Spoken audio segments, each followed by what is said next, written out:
Follow the money. That's what I always say. You always follow the money. Yeah. This is Follow the Money with Mitch Moss and Pauly Howard on VSiN. Huge hour on tap here on Follow the Money. In 15 minutes, we will get into Do You Concur? Bottom of the hour, Mike Pereira, rules analyst, Fox Sports, who was dynamite on the broadcast of the NFC title game yesterday. He'll join the show. We'll go over that. We'll go over the fourth down spot that they screwed up in the Buffalo-Kansas City game as well. And, over the next 2 weeks, we will talk about this game every way imaginable. You have thousands of different ways, like literally, to bet on the Super Bowl. And this is really good news. Circa Squares is now live in every Circa state, which is right here in Nevada, also Colorado, Iowa, Illinois, and Kentucky.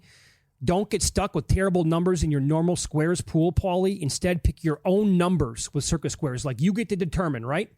If you want 0-0 first quarter, more on that coming up in a second, you can bet that. If you want 2-9 in any quarter, you can bet it, and they will give you the fixed odds at that price when you bet it. The minimum is a $1 bet. The maximum is to win $100,000. You can bet first quarter, second quarter, third quarter, and the final score. Squares odds range from plus 450, that's 0-0 first quarter, to 5,000 to 1. Several different first quarter squares. You can bet them on the Circa Sports app or in person at any Circa Sports location. And as Derek Stevens has told us over the years, I think they were the first book to ever come up with this that I can ever recall seeing. Commercials been running nonstop too. Yeah, the popularity of the squares here at Circa are off the charts. Derek kind of laughs when we bring it up on a yearly basis. He goes, "Oh, you have no idea how much handle we take on this stuff." Yeah, there are people who buy every square. That's right. That blows my mind, but they just stay. We'll take a shot. Maybe we can win some money. We'll talk to him tomorrow. 2 years ago, it was 38-35. But the other thing is you could see some craziness happen because of the Elliott factor. Butker missed last year. Think about yesterday. So you think, yeah, right. So the 2-point conversions, missed extra points, there could be a lot of craziness that happens. Yesterday was 22-21 at one point, which then resulted in a 29-29 tie, which is crazy rare. I did go back, and I do this every single year. So here's the history of the first quarter anyway. 0-0 has been the most common. 15 times out of 58 Super Bowls. That equals 25.86% of the time. That money line translates to plus 287. And it's plus 450 right now. Now, I'm not telling you to go out there and make, it's great value. Not what I'm doing here. I'm just giving you the overall history of this. And as professional bettors have told me before, you'd have to run a really sophisticated model over and over and over again just to see if 0-0 would make sense at plus 450. I don't do that. So that is what it is. It was also 7, you mentioned 38-35. It was 7-7 end of the first quarter when these two teams played 2 years ago. But, when I tweet this out every single year, the responses are unbelievable. Because some of the other, 3-0 has happened 10 times. 7-0 has happened 8 times. 7-3 has happened 6 times. Then it gets into 3-3, 4. When I tweet out every year that 4-0 has happened 4 times or 7-4 has happened 2 times, people lose their minds. I'm not going to react on Twitter anymore because people are new to this space all the time, and I get that, but they don't know how squares work overall. Yes. I'm not telling you that the Super Bowl first quarter has been 7-4 twice or 4-0 4 times. That can be 14, Paul. It's the last end of the number. The last number when you're talking about both these teams scored. So, and it happens every year. People will get confused wait, what? 2 safeties? That doesn't make any sense. No, it doesn't. It's because it's never happened before. Probably never will. So what do you think you could get, by the way? You brought this up last hour. You want a prop. Will Mahomes, Hurts, or Barkley win the MVP compared to the field? Yeah. What kind of number would you bet? I don't know. I thought it'd be interesting to see what the price would be and to put that up, because I know the guys at the Westgate always put up the big 3 in golf for majors. They'll put up Scheffler, Rory, or take your pick. It'd be like Scheffler, Rory against the field. And I think you can do that here because after what happened yesterday, you would think you got your big 2 quarterbacks and then the stud Barkley. And then can you make a case for somebody else? And then I think you can. And probably the defensive theory has gone by the wayside after how well Hurts looked. And maybe I just can't see an ugly game with these teams and how the offense looked. But Goddard's 100-1. Kelsey is 15-1, although he did nothing. A.J. Brown, 28-1. I could see that coming in. Worthy, 25-1. Could have a rushing touchdown and receiving. Hunt, 50-1. He could have a big game. No one's talking about Smith, but he had some big catches. Could have the touchdown. The Lattimore interfered with him. He's 65-1. And if you really want to get nuts, it should be a higher price, though. See, I'd rather take a kicker that compared to Wentz or Pickett, who are 150-1. Right. At least I know the guys in the game. So yeah, I already have Bucker at 700-1 actually in this game. Bet that a couple of weeks back. Yep. I don't know. I would have I to don't have want Elliott, though. No, you can't bet him. No. I can't imagine a scenario there. But I think like Bucker makes sense more than a lot of these defensive players. Yeah. Right? It would have to be so random. Like you'd have to bet like 10 defensive players and hope that one of them lands and they have a couple of INTs and maybe like a pick six or a couple of sacks and a forced fumble, that kind of thing. Yeah. In probably like a low-scoring game. Jones is 55, Carter's 70-1, Bond's 75. Mitchell's 200. I think you're burning money on Pacheco. I wouldn't touch him at all. And then again, like which Kansas City receiver would you want to make a case for? I can't. I think you're now they're spreading it around now. I don't think I'd take DeAndre Hopkins at 1,000-1. Yeah. I honestly don't think I would. Yeah. And then Schuster had a big catch too. Yeah. I don't want him, but he's 300-1. Yeah. I guess the only receiver that you can make a case for would be Worthy because they're going to run the ball with him. Right. How about Hollywood, though? At least they try it deep. If he could catch a couple deep, he's 150-1. In my head, it's going to go back to Mahomes then. I think the only guy that will catch passes, and so I'll take Worthy out of the conversation based on what I just said because he's going to run the ball at least maybe a couple times. The only guy who catches passes from Mahomes that can win it, I think, would be Kelsey. It would have to be a carbon copy of what took place against the Texans. Right? Lower scoring game. Yeah. Nobody shines on defense overall. A lot of yak. A lot of yak. It's a 5-yard catch, but then the guy has yak. And somehow the game is like 17-14.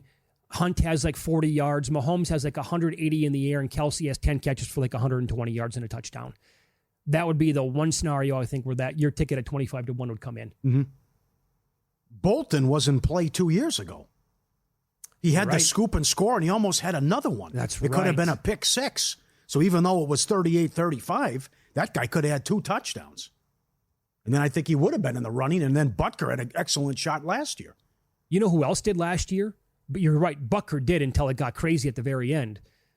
I thought Chase Young in that game, who the 49ers picked up in the middle of the season, was awesome to begin with. Had a big sack. I think had like another one that was really close, was getting heat on Mahomes throughout the game. I don't know. I can't get there, though. I just can't do it. Yeah, it's a fun prop, though. I like to see what they put up. But it's just, Mahomes plus 110, Barkley plus 250, and Hurts 3-1. That's nuts with the big three. You said this at the end of last hour. So if they win 3 in a row, and by the way, that they threw this out there on the broadcast yesterday, they're the only team to get back to try and make it 3 in a row. Yes. Teams have gotten to the title game after winning 2 straight, but they've never advanced to the Super Bowl. They're the first team to ever do that. So if they win this, you think legacy stuff, he goes right there then with Brady? He's got to win another one. I think if he can get to 4 in a row, then it's like, look out. But he's already passed Montana with wins and maybe in your rankings. But I can't kill him for the Tampa Bay Super Bowl. They couldn't protect him. He had no time to throw. No, he's running for his life the entire time. Right. And they also lost to Brady. But, Brady beat him. Brady's 2-0 against him. Yeah. So in the big games. So I think he would have to win this one and then win another one. But 4 in a row is like, please. No one's done 3. Imagine if he goes a 4, Pete. Come on. But he's got so much football left in him. Oh, for sure. He's 28 years old? This is not supposed to happen. I mean, there's a reason why it never has before for a guy to begin his career like this. So Brady's going to be in the booth calling the Super Bowl. Right. While Mahomes is going for the three-peat. That's pretty wild stuff. And he should have some good perspective on this stuff as well. But he's also been busy. I watched the press conference today. Raiders introduced their GM and also Pete Carroll. And Carroll said, we talked to him. He has a lot of input. So you got that going on too. Yeah. Didn't he already announce, Brady, that he's coming back next year for Fox 2? I believe so. I know that he signed a really long deal, but then he also took over as minority owner with the Raiders as well. So when the Super Bowl gets here, we'll probably have, I don't know, a good 20, 30 bets in pocket probably at that point, which, by the way, big news here on the network as well. Like our lineup on Super Bowl Sunday is outstanding. And we are going to be on the show live that day from 4 o'clock until 7 o'clock Eastern time, 1 to 4 Pacific time. So we are on past kickoff, full 3 hours, Super Bowl Sunday. In that final hour, we're going to take you inside Mitch and Pauly's Pizzeria. So we're going to look at long shot bets that you have made. You can send them in, by the way. ftm@vsin.com is the email. ftm@vsin.com. On X at vsin live, at Mitch Moss Radio, at Pauly Howard. We'll put some Super Bowl Pizzeria bets in. At that point, we will grade out the national anthem as it's happening live on the show. I hope we're not in the middle of a commercial break when they sing it. Yeah. And then we'll get the coin toss. I feel like we need to have like some sort of a bet on heads, tails while we're live on the air. Oh, God. We got to talk to Sherapan or someone else again about the stories, because he was a bookie for a long time, about the stuff you hear putting that bet. Oh, tails never fails. The stuff that they hear. Everyone bets tails. I know. Everyone comes up to the window and has that say, oh, tails never fails. Yeah. They need heads every. And if you're going to bet it, if you want to have some fun, look elsewhere than books charging like $1.04 or, God forbid, $1.10 on the coin toss. Right? Oh, God, yes. Because you'll see that. Yeah. Extortion. That's Follow the Money here on VSiN, the Sports Betting Network. Up next, we are allowed to change our minds. This is, in fact, a really super and sexy bowl game that we have coming up in 2 weeks. Do you concur? Next here on VSiN.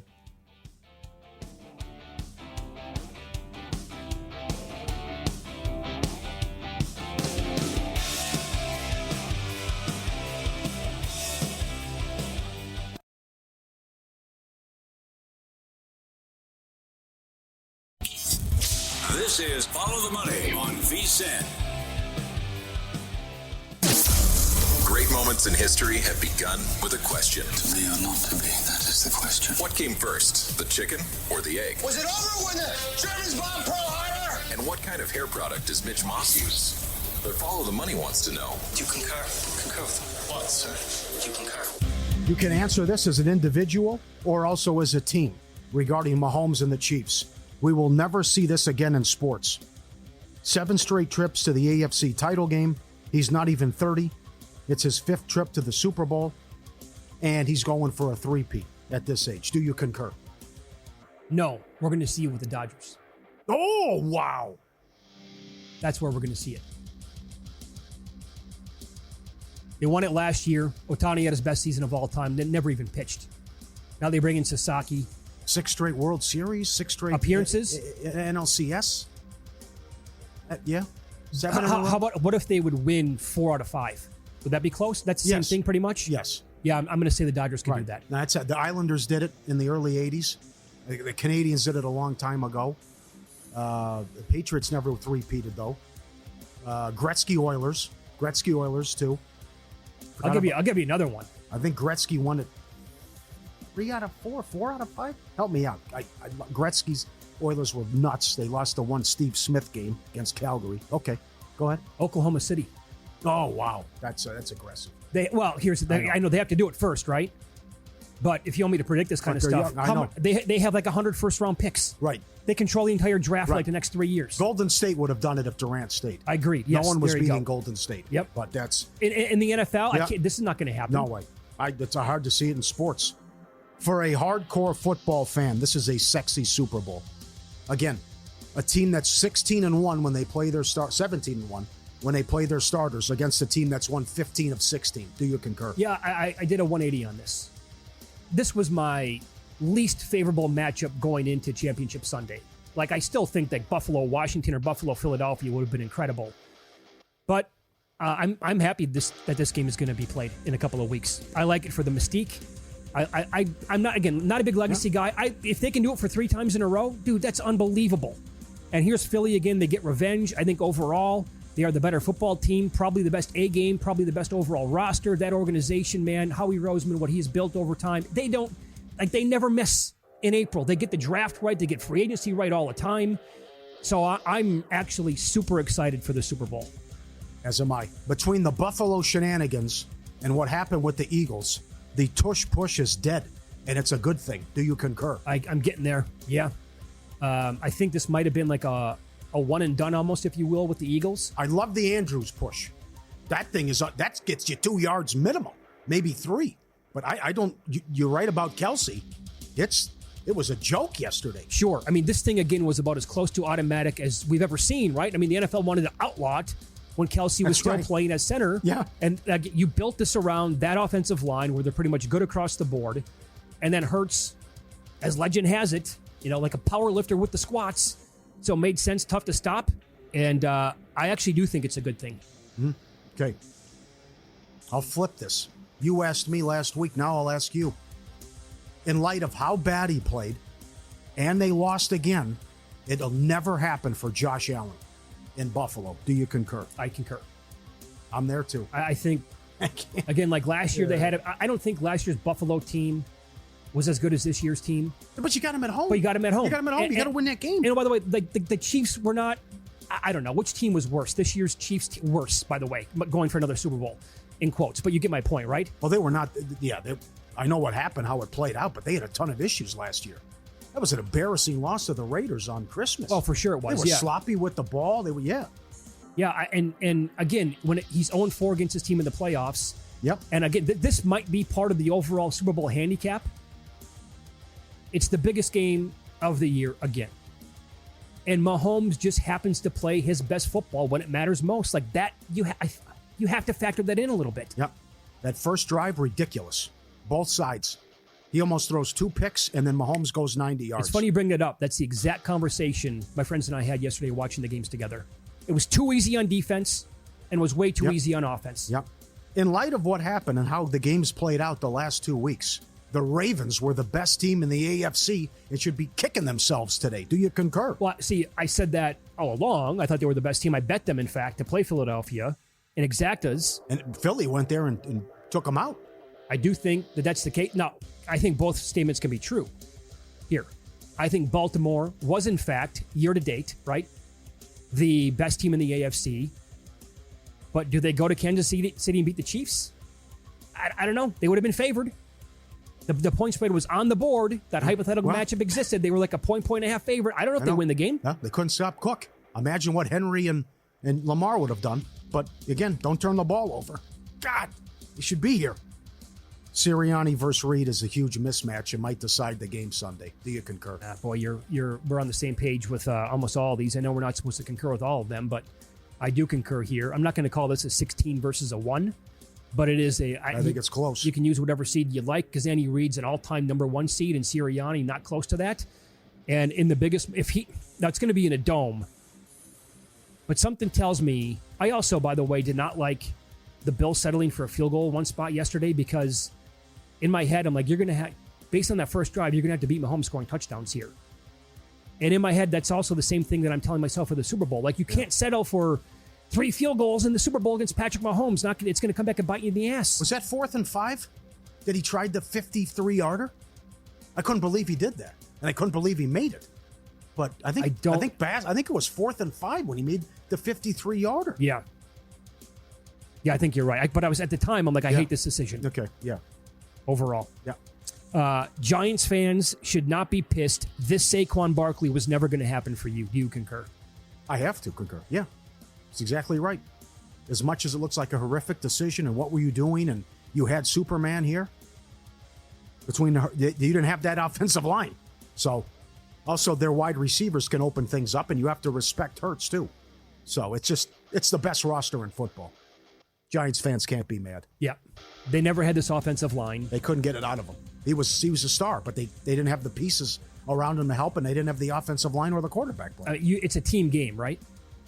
So he went from the Giants with a bad offensive line, horrendous quarterback play, a lousy defense. It's a bad recipe for a star running back to shine. He went to the team that was probably, the Eagles along with a couple of other teams I could throw out there. It would have worked like it did right now, but they used him beautifully as well, for the most part. So there you go. Do you concur? Yep. VSiN fans, you're in luck. Derek Stevens is offering you 15% off at 3 great properties: Circle Las Vegas, the D and Golden Gate. Whether you're lounging by the pool, or whether you're hitting the Mega Bar, or where Sinatra and the Rat Pack used to drink at the Golden Gate, VSiN15, your promo code. Book your stay now. CircleLasVegas.com. Code VSIN15. Get 15% off. Your Vegas adventure starts here. Yeah, no, I'm pretty excited about this. I'm glad you asked that question. I'm glad that you are too. I know we were poo-pooing it last week, but all things considered, again, I would tell you that it's a Super Bowl, man. I don't want the season to end.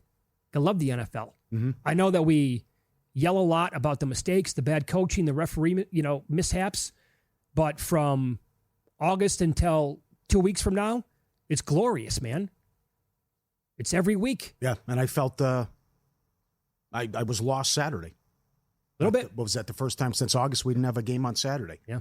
The other thing, it would just have been bananas if it was the Eagles and Bills, though, between those two fan bases and where the game is being played. Right. This is another one for Do You Concur, I guess. I actually like the idea of opening week in the NFL more than I like the Super Bowl. And I love the Super Bowl. But I say that because, again, that means the season's over with. Yeah. The first weekend in September, past Labor Day, when you get all those games, man, the hope is there. The season's about to begin. That's the best to me. I love the opening week. I love the preseason. Mm-hmm. You're making all these bets, the win totals, any awards bets that you want to get involved in. You're super excited. You think you're going to dominate. You're ready to know. You think who's going to be good, who's going to be bad. You think you have a good read on the season, and here we go. We get action now for the next 4.5 months, and now it comes to a conclusion, and that part kind of stinks. But I will say that the offseason does go by a little bit faster than what we think, because post-Super Bowl, you might throw in a vacation. By the time March rolls around, forget about it. That month goes by in a blink because it's the madness. Then in April, you get opening day, you get the Masters, you get the NBA and the NHL playoffs. Then it's May, then you get the Kentucky Derby. June and July's a crawl. Then that's the vacation time, and then boom, football's here again. Yeah, no. So before you know it, it's going to be right here in our laps one more time. Yeah. The NBA had it right by accident when the COVID happened. They should push their season back. Oh, 100% agree. They should be playing the finals in July. Again, something I concur with here. I was told, though, that players would never give up their summers in the NBA. Well, the season's too long. You make enough money in the NBA? No. Come on. Mike Pereira. Embiid's making $70 million in the back end of the deal. Yeah, no kidding. Mike Pereira on the show coming up next. Rules analyst, Fox Sports. He was all over the palpably unfair act rule yesterday. And we have questions. We're also going to get his opinion on the Josh Allen fourth down spot next here on VSiN.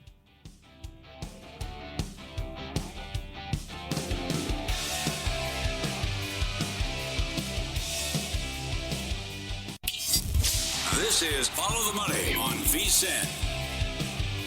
A lot happened yesterday in the two title games. And there was a wild rule that was nearly enforced or could have been enforced in the NFC title game. And our next guest was, I thought, brilliant in the booth as it transpired. Mike Pereira joins the program now. He is on the progressive guest line. He is the current rules analyst for Fox Sports. Mike, good afternoon. Thank you for the time. And that was awesome theater yesterday. Great job with that. Well, thank you. I mean, I must say that in the 15 years I've been with Fox, I have been dying to say palpably unfair.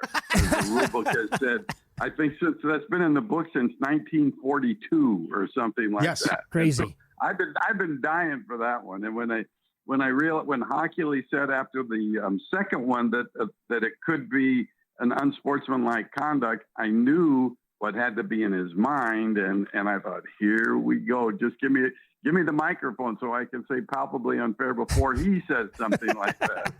So good. Like you said, you started it, and then you went to him, right? And he's talking about the same thing. So, Mike, do referees need to pass a test every year proving that they have the entire rule book memorized?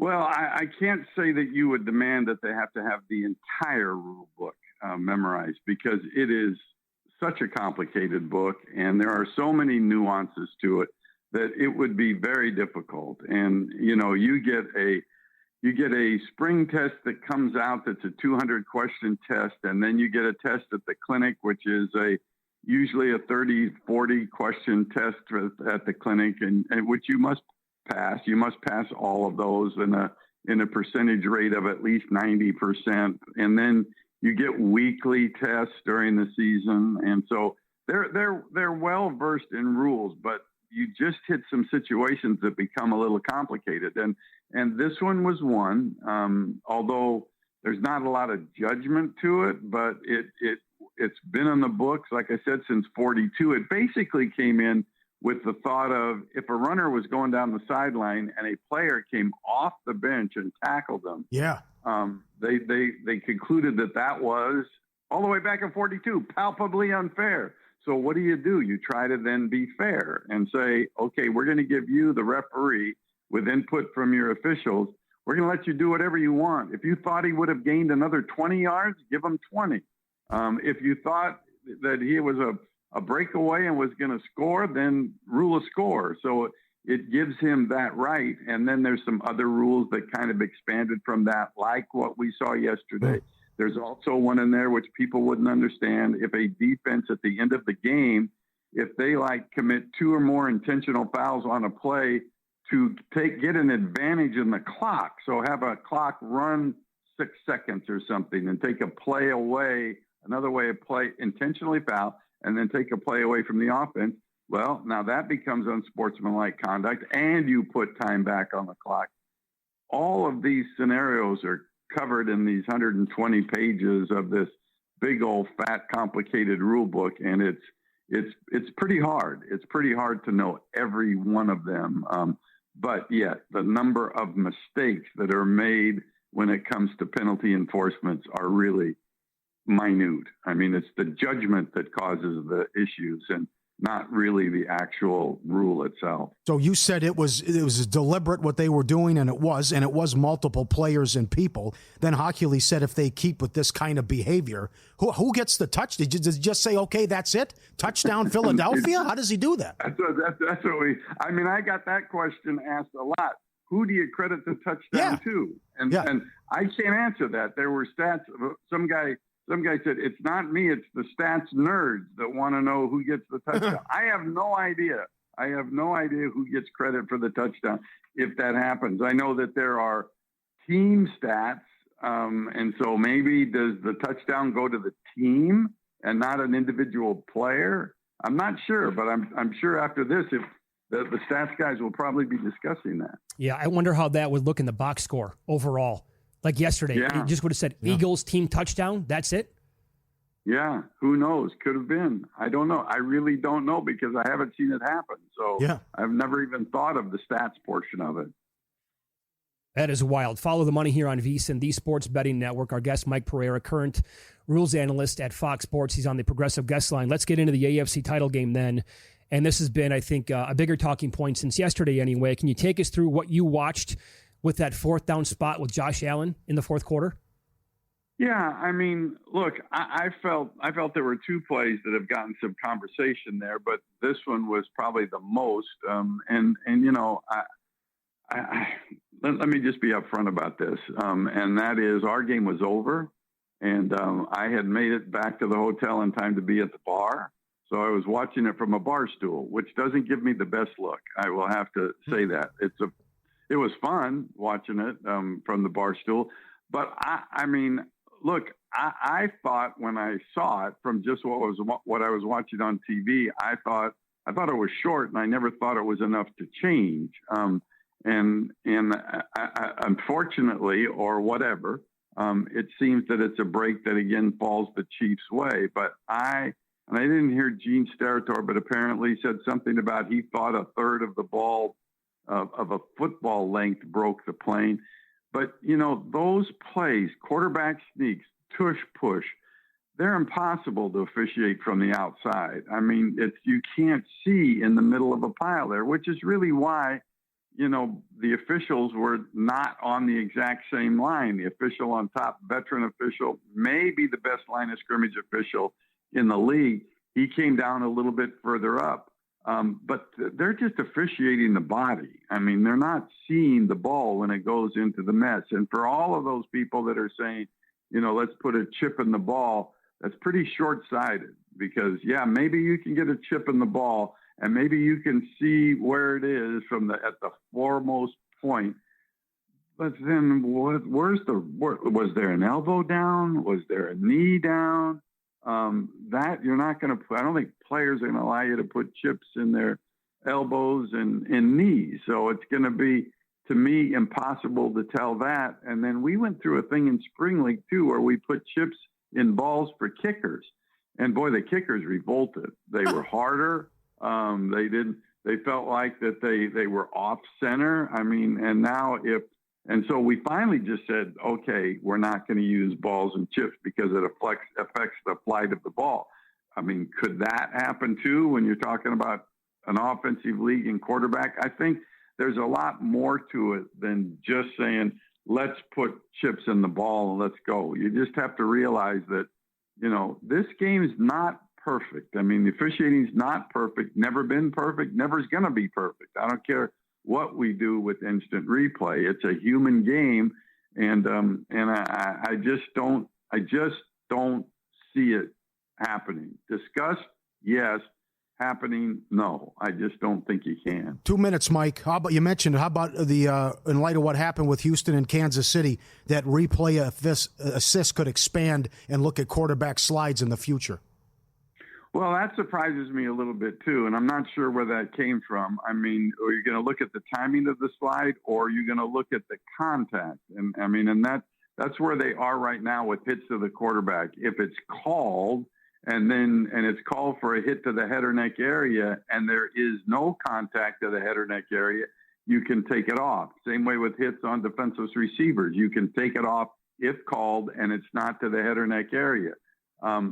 Maybe that's what I assume that's what they're talking about. But the philosophy seems to be is they're going to review calls that are made. But in reality, when you think of the face mask controversies that we've had, the calls that caused the controversy were the ones that weren't made. And so are they going to get involved in making those calls? Look, it's going to expand. And I think if you look at it from the standpoint you can review what is called, then you ought to be able to review what isn't, if it's clear and obvious, especially if it's player safety. Did you have an opinion on the Worthy catch? I didn't think there was any way that you could change it. People are saying it hit the ground. Of course it hit the ground. But was possession lost by whoever had the ball at that point? No, the ball was solid. And now the question of the challenge was, which I think is what Buffalo was challenging based on John Perry being their rules guy, who possessed it first in the air? Mm-hmm. Because that's the question in simultaneous catch. If it's who gets it in the air, in order for it to be a simultaneous, they both have to get it at the exact same time. Remember in the Green Bay Seattle game with the replacement referees that time, that really was incorrectly called because the Green Bay player had the ball first, and I think that was challenged, but they didn't feel like there was enough to say that there was clear possession with both players in the air by one of the two players. Fair enough. Mike, you're the best. You're also a very busy man. Thank you so much for the time today. We appreciate that. You got it. Thank you, sir. There you go. Mike Pereira. Follow him on X as well. At Mike Pereira joined us here on the Progressive Guest Line. All right, so good explanations on all of that. Up next, we will touch on a big NBA card tonight, and I have a bet on a college basketball total as well. This should be a really entertaining game. This is Follow the Money on VSiN, the Sports Betting Network.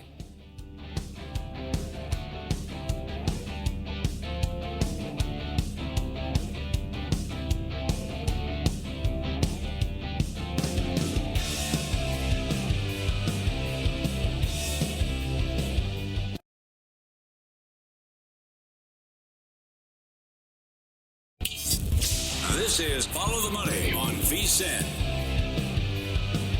Big card tonight in the NBA we'll touch on here. Also college basketball. A couple of sexy games, including one late, 10:30 Eastern, 7:30 out here on the West Coast. Iowa State plays at Arizona. This is a really fun game. You have the unranked home team favorite angle here against a ranked team. That's been great for years. It's not a lock. It's not like it's 90%, but it's been strong. So even though you're playing a top 5 team, Arizona's favored. So I played this on the overnight number. I bet over 151.5. It's like 152.5 or 153 now. Looking at some projections on this game using Ken Pom, Bart Torvik, and some others. It's between 153 and 157 points based on 4 different sets of projections. Iowa State is 10th on offense in the country, 69th in pace. Arizona 16th on offense, 62nd in pace. Also, Iowa State averages 82 points per game in road slash neutral games, and Arizona averages about 88 points per game at home. That's despite scoring like in the 50s against Duke when they got beat at home earlier this year. So I played that one over as soon as the number came out last night. All right, let's do it. Best Bets brought to you by G-Bank, official bank of VEASAN. If you're serious about sports betting, you need the G-Bank Visa Signature Card.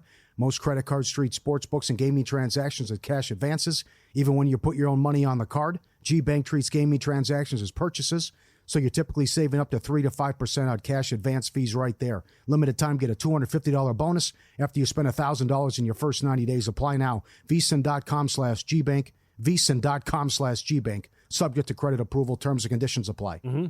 Tonight in the NBA, Lakers are playing at the Hornets. LeBron and Anthony Davis are both probable in this game, so they should be good to go there. Interesting, because they play Philly tomorrow on national TV, but Embiid and George have already been ruled out. That's correct.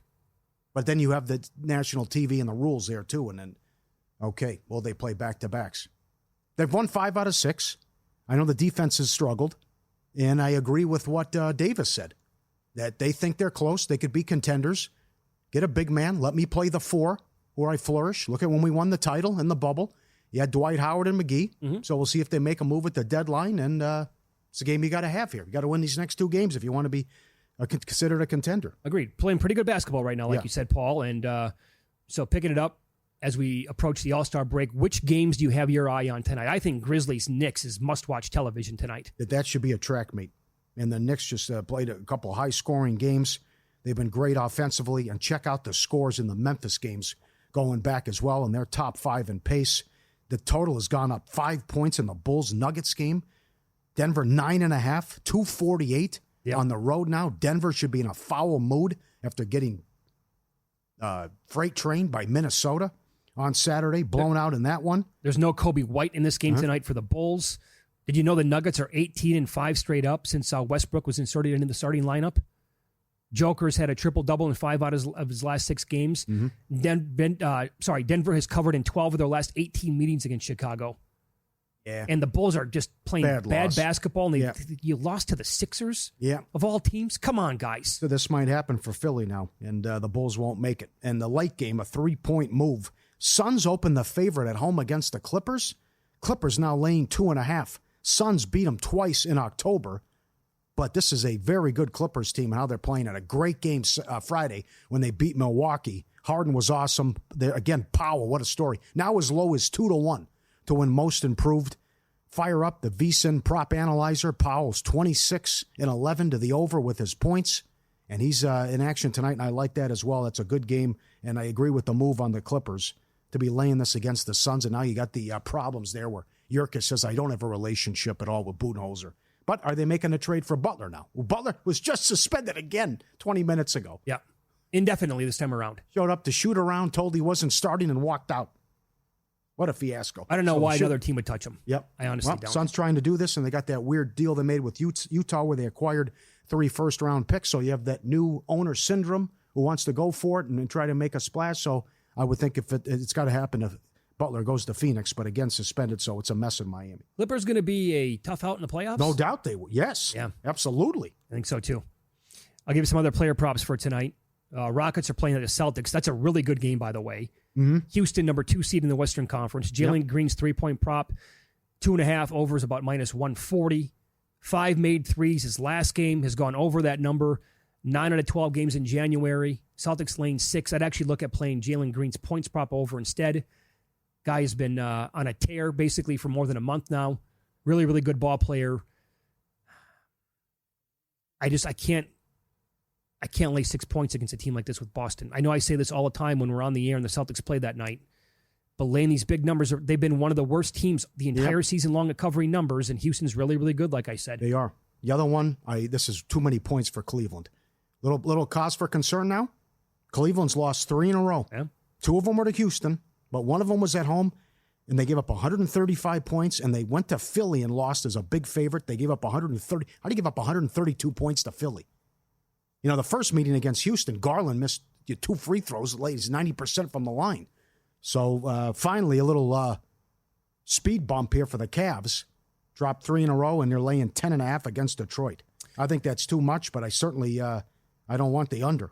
And that's another big total as well in that game. No, I think Pistons would be the play here, right? They're feisty. Yes, they are. And they play really well against the best teams in the NBA. So they have been a problem for like the elite teams now. Yeah. So one more thing on the Grizzlies-Knicks game, by the way, with that super high total. Looking at Cat's rebounding prop, it's 13.5 tonight. He's averaging 15.5 this month. 4 unders in 10 games, though. But when he goes over, he goes flying over 13.5. This month alone, 15, 16 twice, 18, a 21, and a 22 in there.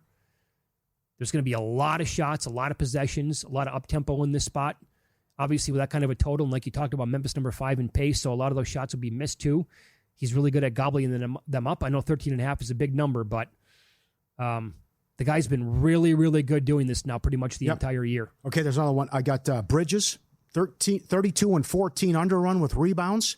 And I got another one that Zach Cohen has referenced a bunch on the website. 13 games in a row, Sabonis for the Kings has made a 3. So that's available too, over a half. I'll give you one. I forgot it doesn't take many, but he still made one 13 in a row. Okay. Do you have points, rebounds, and assists for Josh Hart tonight? That might be another good angle here. Okay. The guy's been, it hasn't been like that big of a number, and his numbers, he's going to play a lot of minutes, as he always does. Yeah. It's a Thibodeau thing. It's a Josh Hart thing.